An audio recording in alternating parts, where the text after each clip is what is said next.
Peace and blessings, family. It's your girl, Sony, back here with another one. You know, this morning we're going to talk about the importance of having the father in the home. I let you know, I came from a broken home. I got a lot of brothers and sisters because my father said he ain't never seen half a person, neither have I. I got a lot of brothers and sisters from my father's side. My mother only had 2 children. There's 3 of us. I'm the middle child. But my dad is a trailer load. Still to this day, when I meet people, I ask them if they knew who their dad was. Because, you know, back in the day, women would have kids and, you know, they wouldn't tell the man. They'd tell it was old boys and old boy raised them and, you know. But we live in the land of, you know, the real world. And this is what happens. So, when you're raised in a broken home, especially as a young girl, it leaves you open, especially if you're in the hood or any place nowadays. It leaves you open to a lot of societal ills because there's always predators who are watching. And the predators could be teachers. They could be at Petland discounts. I don't even know if they get Petland, but you get what I'm coming from. They are going to congregate where children congregate. Do you feel me? I keep telling you, my daughter's almost 9 years old. I don't want to be around a bunch of 9-year-old little girls. I really don't. She's 9. So, you know, she's always going to have 1 or 2 little friends.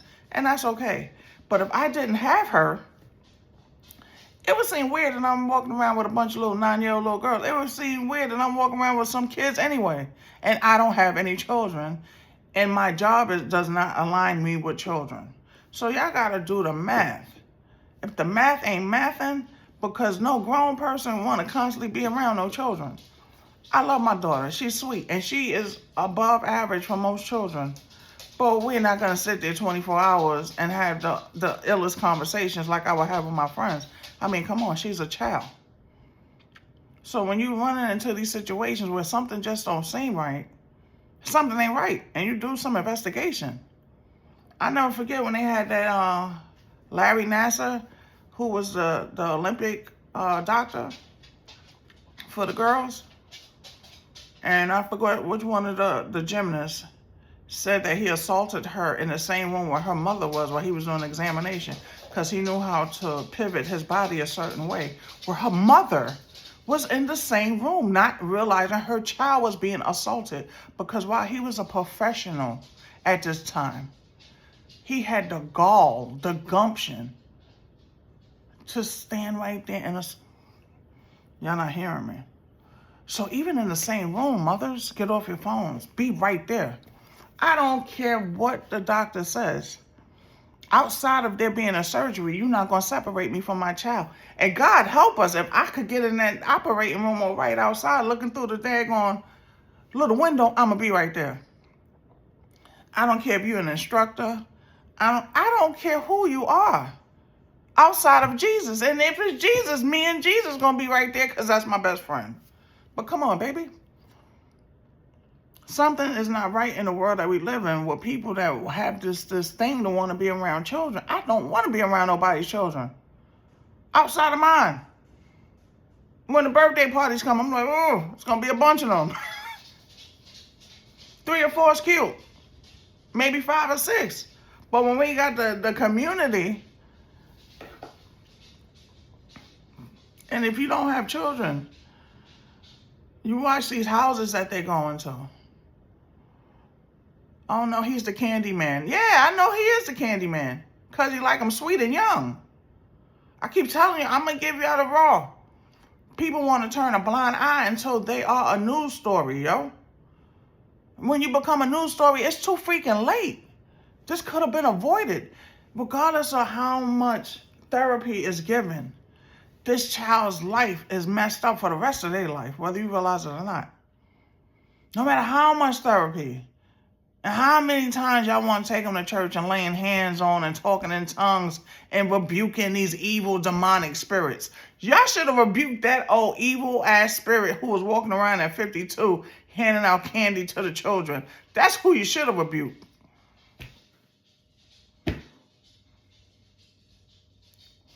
It's about being proactive, not reactive.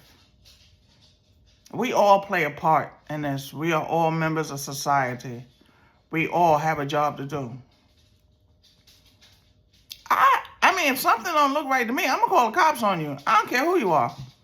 I feel better if the investigation come back and there's nothing there compared to, oh, I knew Otis looked like, he was looking at that little girl and Sidebar. We went through 9/11. I was on Lower East Side, not too far away from Ground Zero. I had a friend at the time. I was still Muslim. That kind of pushed me out of Islam, I'm not going to lie. I had a Muslim friend. He would make these trips every once in a blue back home. It wasn't to where they was from, but Islam is Islam. If you feel me, you feel me. Something just wasn't adding up to me. Something just wasn't adding up to me. And yeah, I made a phone call. I need to investigate old boy. Because at this point, everybody could get it. Everybody did get it. He ended up being investigated. Came back. He was given a clean bill of health. It's like, oh, okay. I slept like a baby. Even when he came home and was investigated, I slept like a baby. When the investigation came back that everything was okay, I slept like a baby. Because of something, it makes me feel a certain type of way. I got to investigate. I got to find out exactly what's going on. Something just wasn't right in my spirit. You feel me? I'm not going to sit back on the sidelines of history and say, oh, well, I knew him for 20 years. He was a good... You know how many good people have done some egregious things to other people? You know how many good people have turned evil? You know how many good people are locked up right now? Because they was good, but they made one bad decision that altered the trajectory of their life? I tell you, I don't worry about what humanity thinks about me. I really don't. I have a right and a wrong. There's no middle for me. I'm not a middle chick. I'm not middle. Right, wrong, that's it. I don't care who you are. I don't care how long I know you. I don't care how I know you. I've had discussions with... Get down, Frisky! I've had discussions with family members. And if your stuff if your slip is showing, and I'm going to let you know. You need to tighten it up, son. You need to tighten it up, girl. We're not doing it. I don't care who you are. And everybody knows me, knows. I mean, either you love me or you don't like me, because my truth is my truth, and my truth can never be diluted because I care about you or I like... The truth is the truth, baby. If your food is nasty, your food is nasty. If you nasty, you're nasty. Tighten it up. And when I tell you that one time and you don't do it, I tighten it up for you, and I'm Ghost. I should have started in Power with Tommy, because I'm Ghost. But it's all over the place, but it's still the same place. At the end of the day, we got to protect our children. I mean, it's not even our children at this point. We got to protect our children, our women, our young boys, our men. My God, because they even out here assaulting men. So, we have moved into a society that's so animalistic, and it's horrible. But watch them babies. If you see something, say something. And let them deal with the consequences. Because